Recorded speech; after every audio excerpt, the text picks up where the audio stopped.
हित परित हिताए मिताए जात छोड़ देला।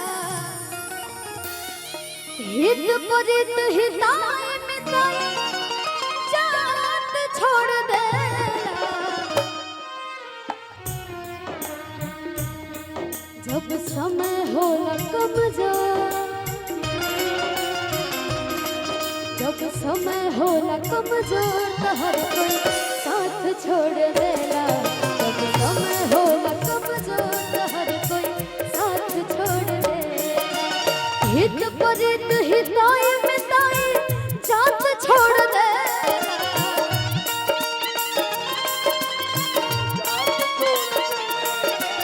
हित परित हिताए मिताए जात छोड़ देला। जब समय होला कमजोर। लाइट को वाइट ही रखिए, ज्यादा कलर वाला मत करिए, ठीक ना।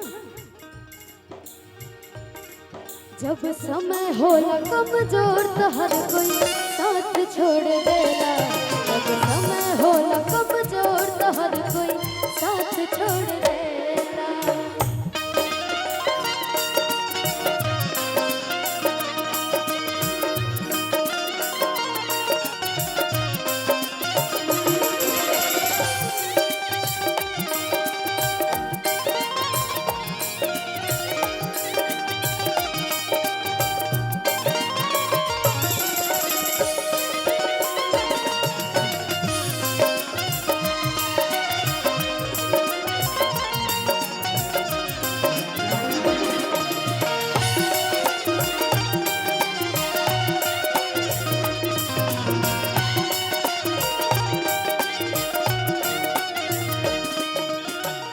बनला के 10 गो साथी बिगड़ला के केहू ना।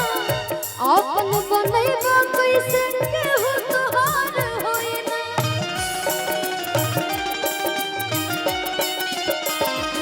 हो बनला के 10 गो साथी बिगड़ला के कोई ना। आपन बनैबा कैसे केहू तोहार होई ना।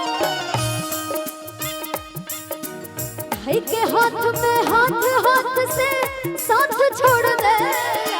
भाई के हाथ में हाथ, हाथ से साथ छोड़ देला। जब समय होला कमजोर, जब समय होला कमजोर तो हर कोई साथ छोड़ दे।